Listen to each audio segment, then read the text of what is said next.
bien. Venanga Farazi Poupa Congo Sava. Oh Congo Nini, Congo Kinkoso, Congo Savande, Makambo. Hashtag, idéologie toujours devant. Tout le monde ça va comme Congo ça va quoi. Veut dire www.congosava.com. Farazi Poupa, Congo ça va. Ça va? Congo ça va. Voilà, bonjour et bienvenue, nous sommes internautes de Spirit Show. Nous voici dans ce nouveau numéro de votre émission Entrepreneuriat en ligne qui promouvoit les entrepreneurs de la République démocratique du Congo. Voilà, nous sommes bel et bien dans site agricole Tswenge. Voilà, d'où nous sommes venus parler avec le maman Maréchal. Donc, papa, c'est moi idée na bango makanisi en général par rapport à ce qu'elle fait. Donc, quand je parle de Babato, il y a du papa aussi, il y a aussi des mamans. Mais je me suis plus intéressée à ma maman, et nous le savons bien que tout ça, la saison sèche, aux difficultés, je ne sais pas moi, parce que je ne suis pas du domaine. On a préféré qu'on sur terrain, on a solana bango, même c'est biso comment la récolte et par rapport, il y a saison, excusez-moi, au Todali, et la saison sèche. Sur ce, déjà, je vais intéresser l'une d'elles à par rapport à Makambo Basalaka. Bonjour maman. Bonjour. Bonjour maman. Bonjour. Boni, comme bonani. Maman Léontine Massoua. Maman Laurentine, tout le monde déjà a un milieu dans Sikano ya Moussala, na teni ya Moussala. Et déjà parce que tu as bandeko ya Spirit Show, bandeko oh tu sais quoi na kosola na bino. Yebisa biso Moussala oyo ba difficulté za la kanini.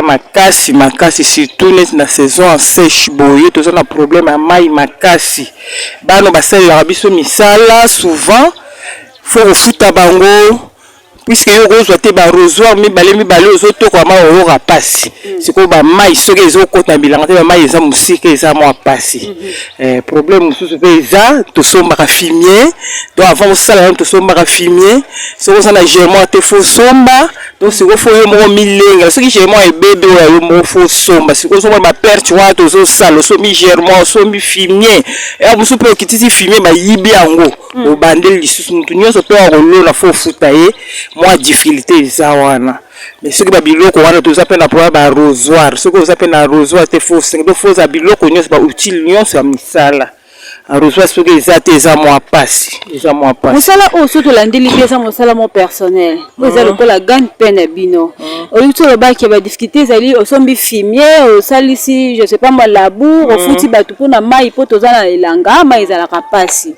nyonso neza ba dépense na yo moko to bozana bande comme susu o basala kam ba pesa kataka mais forte na bino pour que musala we avancer te wana me bilangeza yo muto sala yo muto sala eza muto susu ya muto osala po yo moko ko dépenser au sombi fumier au sombi muto à labour eza na muto mususu muto osalela yo po muto mususu osala puis c'est muto wana gagner ni yo muto osala ona mwana azolona fo futa yo moko donc problème eza nde wana et puis olona peut-être biloko baby ce qui se peut coquiter qui se peut comme cher ce qui se peut coquiter biloko pe baby. Mais tant que ça va dépenser on a nyoso au comme ba combien on a jana ba combien bon normalement faut d'abord calculer puisque neti a banda ndunda na ebandeli wana ozomona début juin banda ndunda était comme ba 20 000 francs si vous longoli ba dépense wana peut-être tu peux rester avec 10 000 francs donc bénéfice est 10 000 francs na oyo sali par bande si vous eloko pe za beoza ba bande belé so za ba bande ti 20 bandes au teki par jour au teki toutes les 20 bandes wana ozo mo même guerre au dépenser ozo mo même c'est opécité mais so ozo na ba bande mukie au teki meti 2 bandes donc 2 bandes wana ok na ona musala na ok ne eloko moti. Ok. Maman Kassindunda et ça là combien de mois, je sais pas moi jours, to air pour et comme ma produit. Pour soigner Ndunda bien normalement 20 jours, 22 jours au tekion. Pour ba matembele les autres. Ah matembele un mois. Un mois. Matembele ou melanga makasi. Mais un mois na faut sopa kamai. Sopa mai au kisi, au pompe kisi mususu ezala ba insectes ezoliango. Neti awa ozomona insecte allié faut na pomper qui de façon que insecte ya moyen ali yango ezati voilà dépense wana nyonso vraiment ça pèse Vraiment, je suis tellement ravie, Maman Laurentine. Il y a l'intervention, tu as parlé par rapport à la dépense vous allez que ça là et puis au récoltaka après avoir dépensé vraiment tu es biqué biso nabino tous travailler en collaboration et surtout bon il y a toujours puis quand on diront c'est toujours ma casse parce que ça la moko noble donc sans yango to reliaté donc babi légumes d'abord hein légumes yango to qui t'est sur terrain pour que tout cela na ba maman il y a tuenge merci vraiment merci beaucoup.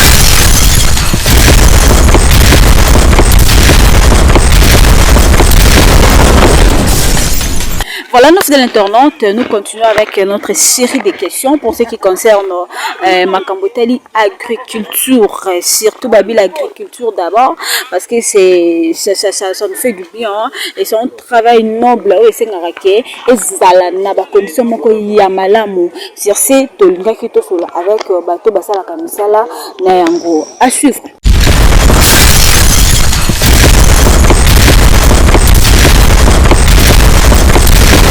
Maman Mbote.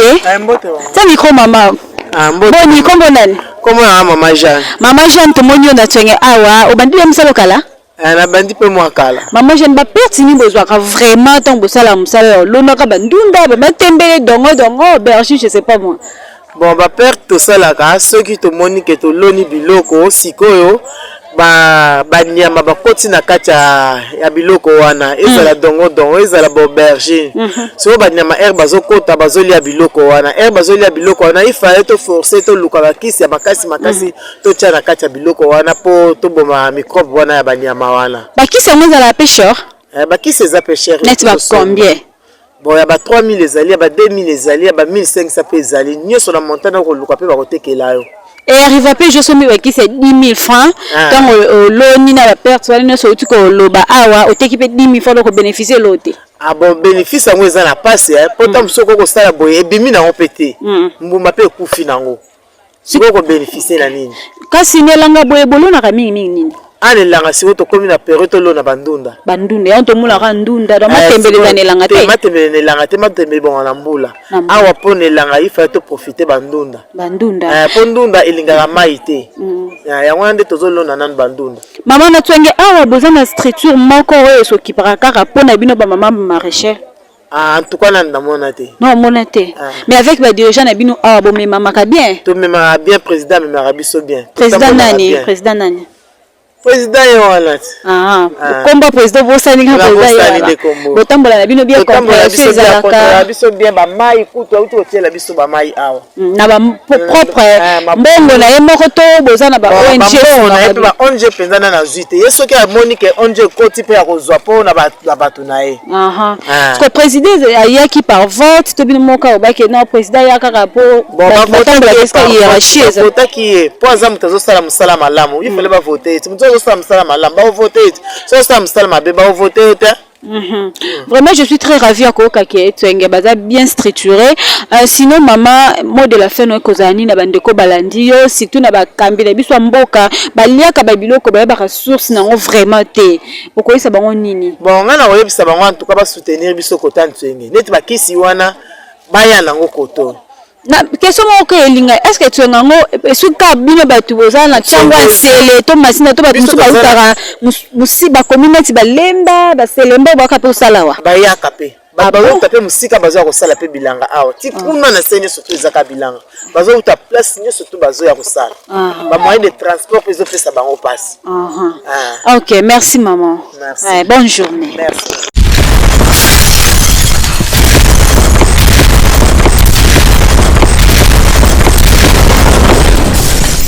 Mbote papa. Mbote mama. Papa kombo nani?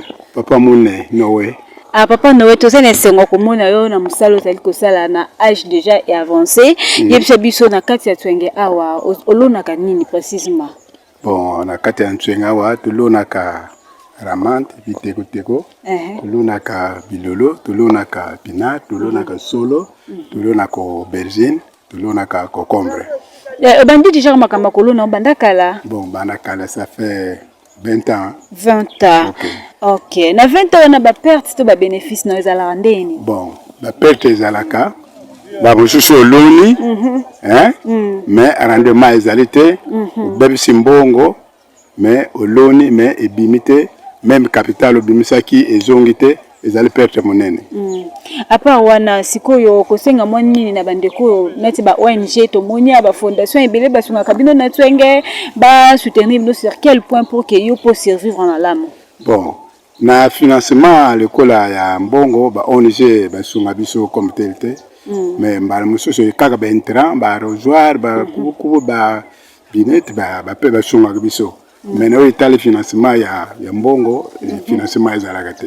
Ok, merci. Sinon, la saison sèche, et là, on y va vraiment na makamingi. Bon, la saison sèche, et là, on na makamingi, car on moni aramante o yende na makamingi. Est-ce que la difficulté est maï pèse à la raté pour les langambu les obétés tout le monde? Difficulté à maïs à la kamakati, sokende to fungole suite ne maï na biso entwengete. Alors il pèse à biso pas si mini pour na arroser million ngotelo naka. Na bande ko bazo diriger bino lokola président tomoni bureau ezakuna bo memaka na bango ndengene. Bon, président Moussale na ye kaka pono ko présider na kati na site, esika mbebe ezali, esika défaillance ezali pono misala. Alors yango ye sungomaka biso mingi, soit ko kenna be bureau ya l'état pono agriculture, yango ye sungomaka biso mingi na concernant ba président to ba dirigeant ya site quoi. Ok, merci Papa Noé. Sinon, mot de la fin par rapport à Bandeko Bazali Kolandayo, surtout les dirigeants, ce bazan la posa basunga bino na kati ya tsenge awa demande kozala nini. Bon, demande kozala kaka financement, demande makasi nde pour ba dirigeants ba lokela biso, ba partenaire ba sengele kosunga biso pour na financement. Ok. Merci Papa, c'est très gentil, bonne journée. Merci beaucoup pareillement. Okay. Et bon service. Merci beaucoup. Voilà, je prends une autre personne. Tomoni, moi dérangement mon pied ça musala na ye mbote. T'as la caméra kasi bimbisa biso pour la dérangement t'as la caméra. Ndeko kombo nani? Frère Olivier. Frère Olivier, tiens micro bien. Tomoni ozali kolo na ndunda. Yebisa biso na saison sèche awa problème ni a pas beaucoup tanana. C'est un problème à maille, monsieur maille ezalati. Ndoma makasi. Maille ezalati ndunda pe ekulati. Soma ezate ndunda pe kolate. Siko yo singa net na bakonzi ya bien que to ebi o tezala ngo elo mo photo comprendre le poto na saison sèche mbula ebeta raté. Mais ba difficulté ni beaucoup tananango lisusu ya makasi na kati ya nia. O bilo pe bilo ebe bana o bilo ebe ba ebele soma ezate to loni mo ko bilo ebe ba boteka bien te. Wana ba perte. Neti ba germoire au salo sombe on a combien? To soma germoire na 2500. 2500 pour na mukala mobimba. Na 2500 oloni po bimisa combien? Ça dépend de ton thème, sur 15 000, 20 000. 15 000, 20 000. Ok, merci. C'est quoi le mot de la fin que vous avez dit, que Bazali Kolandayo, yo zal trop jeune, mais on voit que c'est basé dans le salon bilanga. Bon, bazar pour nous aussi, ma machette, que ça m'a mabé, conseil de couper ça bon. Non, et puis ça va conseiller donc quitter un modo et le mbongo mais ba musu ba boyaka ba minimizaka ba minimizaka boyaka ba si ba ko ba kuluna. Merci, to sepe ki kosola na yo. Bonne journée. Merci. OK.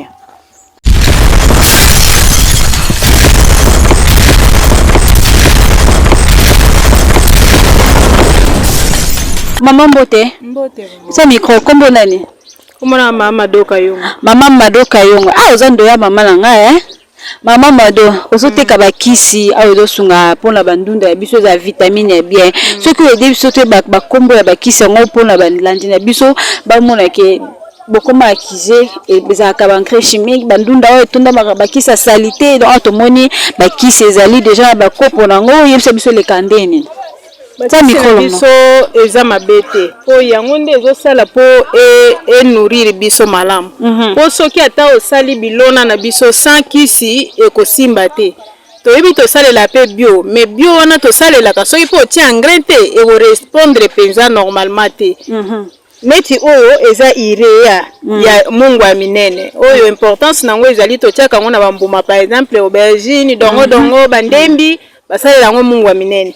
On est à iré plus mélange il y a 17 wana ezali pona bandunda matembele soki par exemple otiango moni pe fortifier bilona na yo oteka malamu na vitamine ya wana 17 ire ya mikie yango wana soki otie na mabele te bilona pe kobonga te po mabele na biso ebeba la otekala manzanza neti combien linzanza wana ezali mpona kotekela graine ya ndunda mais oyo wana linzanza soki moto par exemple aza na posa aza na 500 francs otieli ye linzanza ya ire wana apompe yango ya kopompe po permettre ye ndunda na ye emata mwa lombango. Donc si je comprends bien kisi na kisi eza na ndunda na rôle nango mosusu eza mpona neti matembele bobi esalaka 1 mois po ekola epesa vitamine ya bien ofu kotia kisi nini matembele il faut kosalela yango ire wana ya mikie na vitamine neti bambuma basalela yango mingi ire ya minene ya minene na vitamine. Est-ce que bandeko oyo mosusu badutaka oyo batiaka la biloko na bango ba javel je sais pas moi awa ntango ye okuti javel na mesa yango tolingi to intéressé yo ezati tosalelaka yango te soki kutu otie ba javel eza nde kutu nde obomi mabele po erepondaka te. Merci maman Mado. Sinon mot de la fin na bandeko oyo bazali kolanda yo bazalaka na moi équivoque wana ya mabe olongola bango po yo nde ozali connaisseur ya ba produit nyonso te tosalelaka ba produit ya mabe te po biso moko to konsomaka yango po nga naza producteur ntango na konsome kisi ya mabe na bilona na ngai moto asombi ekeye epesa inconvénient lobi aoyelanga su na mesa te to ebongi nasomba kisi ya malamu meme ata bainsecticide na kotala dele nango soki eza ya malamu nasombi soki ke dele eleki na osomba te po ekosala bien te donc nakopesa conseil ke sans engrais chimique bilona na biso ekorépondre malamu te toyebi ke eza na babio bazoyela biso mais eza pena pasi ata totie fianti wana bazoteka soki otie fiante faut otiela yango na kisi po yango nde fiante ezofortifie mpo na vitamine mais yango nde soki ezokoevolie bilona ekola malamu mais toteka kisi ya mabe te po epermettre na bandeko te soki mpe natie kisi na bilona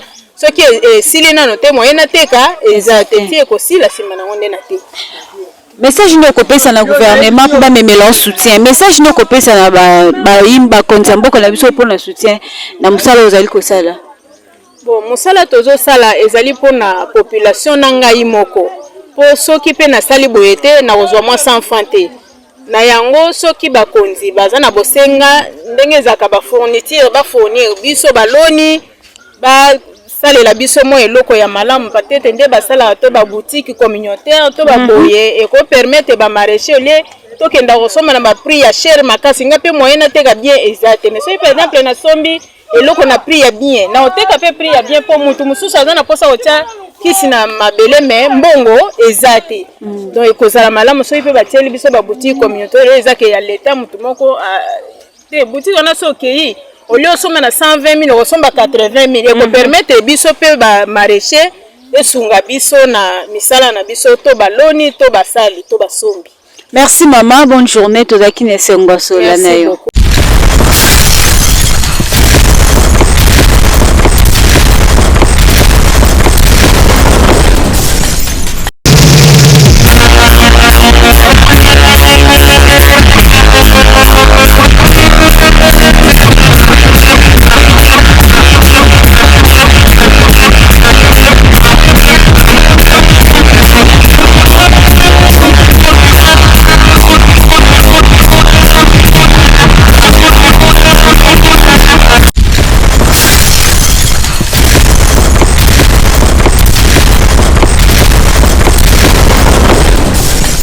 Mbote mama. Ça micro bien. Comment on maman na ngai? Comment maman Selina Mohema? Maman Selina Mohema, maman tokutu ana bilanga na twenga. Yebisa biso makambo nyonso ezoleka ndeni Ah, ntwe makambo ezoleka malamu mais tokomi kaka na pasi ya humidité ko makasi na bilanga. Oboza na saison sèche, on vomba ekitisi biso toyeba na saison sèche oyo. Ba difficulté ni bozwaka po tebelanga mbule betaka te. Ba difficulté ni bozana nango. Difficulté toza makasi kaka ya mai soki tosai salongo te mai yaka te mais de reste difficulté eza te po to nelanga nde tosunga makasi. OK neti yo olonaka nyonso tolonaka ndunda po babi ndunda nde nelanga yo mteteka makasi. Bon elo to welelaka makasi wana elanga tolonaka ndunda presque ndunda mais nga nalonaka nyonso. Nati oloni neti nini matembele toni nazaka na ndunda na pointe mais pointe si balongoli monde na teki mais nalona nyonso. Maman kasi est-ce que na twenge awa boza na structure moko esokipaka na bino tant boza na ba difficulté bazosunga bino to bino moko bozala ba effort na bino? Ah, eza nango te.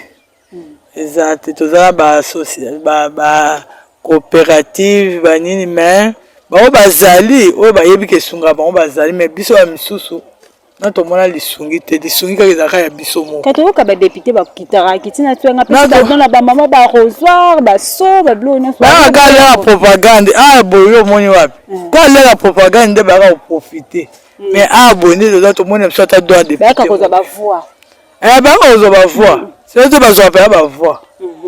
Mais à part ça quand on est dans un kimia député au Kitaya au Sani. Donc ça là combien de temps na mabele? Ça là 3 mois. Na mabele na ko buka nyo c'est ça là 3 mois. 3 mois. Et bon kasi ndunda. Ndunda et ça là ka 21 jours. 21 jours de na qualité bien. La qualité biotech. Matembele 1 mois déjà na retenir. On retenir bobo mongita donc matembele ça là 1 mois. Et bon kasi pondu. Pondu biso pa to na pondu mingi te pondu za kaya ko lia équipate pondu vumela te. OK, aubergine est un problème te. Aubergine est un problème te et pas bateau balona lokwa nga lona aubergine te na lona ka solo. Solo. OK, merci maman tozaki ne sengo sola na yo. Moi lobasuko la bateko balandi yo. Lobasuko ezali kaka bon makasi kala mosala mosala soko sali ndo ebike bana ba otanga ba kosande biso biso to otangisa bana kaka mosala oyo toza mosala mosute mais esenga peu fond ezaka kwa commerce esenga fond so za fond ya malonga pe fond malonga pe okozwa pe ata $500 otieka na babilango et peso pata ba 1000 pe ko peso soki ke bien soko teki bien ou bien au traiter en bien okozwa eloko pa bien mais soko traiter en te au moins pe mamsu lokola tour dongo ebomi biso pe malade côté biso tozobunda na ka bongo biso moko mais to tiali pe kozwa. Et pareil mai moko déranger ki bino so ki mpela bebisa ki babiloko ba mama ba na magoni anati mai pele déranger ki bino makasi ba bloke ebebaki pele déranger biso makasi biloko ebebaki ezopola ti sikoyo côté o mai eza mingi ndunde ezosimba te ezopola. Mais est-ce que kimi ekoti nango kimi ekoti po mai eza te malgré ezopola mais tozobunda na kaka. Merci maman. Bonne journée. Merci.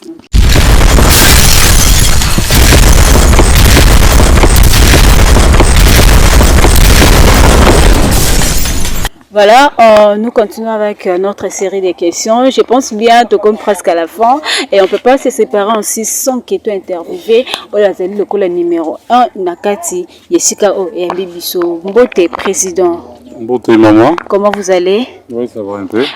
On sous-attend que vous êtes président numéro 1, il y a Twenge Awa. Dites-nous quelles sont les difficultés d'abord et puis comment vous dirigez maman Awa Nakati à Twenge. Ok, merci na pesibino merci komona bino na kati ya esika na zokamba na question liboso toni na ina zonga mwa moke ezali justement to kambaka bango par défi te mais to lekaka par élection bavotaka biso par élection tozala na baconquérant na biso toke justement na commission électorale nde bavote biso après proclamé de commune na développement rural la division confirmé. Voilà. Comment vous gérez makambo nyonso nakati ya Twenge Awa parce qu'il y a tant de difficultés on va réclamer qu'il y a des insuffisances il y a ba arrosoir mais il dérangeait qui bango l'autre fois si ce pela ba bengi ba perda qui même ba produit na bango ebele. En tout cas, pour l'empêler d'abord, il y a les catastrophes naturelles. On a des kangarangote. Mais puis ce site, il y a se menacé dans brèche. On est digue de séparation. On a tué. Une fois ici, Dakar, on a maille union sur les qui n'est pas. Arrangez un peu le micro, s'il vous plaît. Oui. Voie normale. Mais au moins, et quand ils sont dans la bilangue, qu'on dit bilangue à Batou. Dernièrement, tu vois qui brèche mon coin, tu vois qui temps, ça fait 2 ans. on a compté sur nous-mêmes. Tout ça là qui justement collecte, justement tout sensibiliser les maraîchers. Et après, toujours qui solution, il y a plusieurs solutions ensemble na bango. On s'est demandé de trouver qui partenaire moi quoi aider biso engin. Ndé tout le monde qui kanga brèche wana. Donc la difficulté toujours nango un, ils allaient d'abord maya tchenge, ils allaient borneté. Il faut quand même kirage salama, il y a mis balai. Difficulté, ils allaient justement. Bah maman bazo sala na propre moyen na bango. Ils allaient subventionner. L'État, ministère à tutelle tout le bango et agriculture na biso. En tout cas jusque là, allaient kosunga ba maman OET du côté en intra et du côté moyen financier même ya mokié. En tout cas, absence des amants. Est-ce que vous avez déjà eu le temps de aborder Bango, de présenter Bango, même par projet, difficulté, beaucoup dans la Katawa? Oui, tout, même Brèche na Otsolobela Awa, j'ai vu même le secrétaire général, même le ministre le gouvernement. Vraiment, tout le monde a Bango, mais en tout cas sans succès. Vous avez déjà fait combien de temps pendant que Bandeko va voter à Nakati à Tswenge? C'est déjà 3 ans. 3 ans déjà. 3 ans successifs. 3 ans pour coupir. Non, juste 3 ans successifs. Ok, merci. Mot de la fin par rapport à notre émission et Bandeko Nyoso Balando surtout Bakambiambo Kalabiso pour présenter Bango Mwelo comment flatter Bango Pam parce que tu dis qu'il y a agriculture et ça parmi les facteurs et plus élevés en Boka-Labiso. C'est un travail noble où il y a un soutien sur Ezala Apo, Talaka Kaliboumou. Le peuple réclame toujours vie sociale. Donc, ça, il était même pas la moyenne que ça, la maman, c'est tout ça, la vie. Ok. Nous allons lancer un message Oyo. Nous allons Konzinabiso, Yamboka. Dans le domaine Nyonso, surtout le ministère à tutelle, même il y a hôtel de ville Nabiso. Dans le monde a bougé, chaque pays a justement où il y a produire. Dans le fléau où il y a Covid. Vrai quand même que tant que confiné les sites où vraiment il est ça qui vit à Kinshasa, il y a les sites à Twenge. En tout cas, au moins que bateau belé ba utaka ba commune ya musika mais ba ko s'approvisionner na biloko kolia. Ngalema ba ipen bangaba. Donc vraiment il y a des sites moko pilote. Alors, ba difficulté nous sur autre cité awa vraiment besoin compte boya au secours ba maman o ba se donner ya ko laisser sa population tant mususu bino bozolo baraka bo na ba bureau. Mais bango bazo se pulmoner bien sûr bazo sala ngopona ko se sauver mais juste bazo sala pour que ko couvrir au lieu importer ndunda libanda ninge bokoma oluka babilo musulu wa soso e uta libanda mboka mais bango bazo sala ke ndunda to liango justement à l'interne baza batu moko bokoki kotika te vraiment bosunga population na nga ya Twenge au moins que production et ko sala nini et puis super coup il y a pris dans marché au sanini et kokita. Voilà moi merci président, nous sommes très ravis à Solana Bino et je pense bien que Malobana Bino Koi la terre où ils a fertile, j'allais dire que na bateau bayo ki kaka betikara et quant à moi te remercie Bino te recoute prochainement te bi que beaucoup yamba biso nous sommes vraiment flattés vous êtes trop gentil yamba biso la crise moi ba koignon so ya Twenge et tu travailles très à l'aise, merci beaucoup. En tout cas c'est moi qui vous remercie.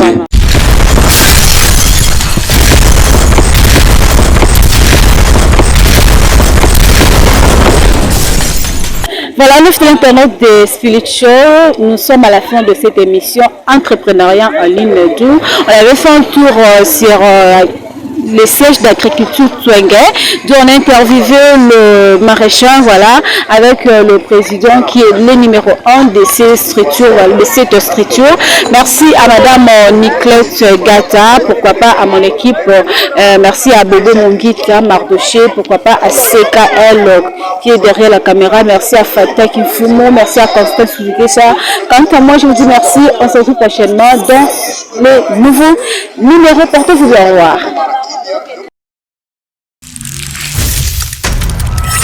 Bien, venanga Farazi Poupa Congo Savant. Oh Congo nini, Congo Kinkoso, Congo Savande, Makambo. Hashtag, idéologie toujours devant. Tout le monde ça va comme Congo ça va quoi. Veut dire www.congosava.com. Faraz Kipoupa, Congo ça va. Ça va? Motemezokie Congo ça va nokitenga lilita pene babi États-Unis mbeza wa France Kipoupa diable ve basanga la bango pona yo fimbo ezobaluka fimbo ya d'espérance te pona na otema na obina.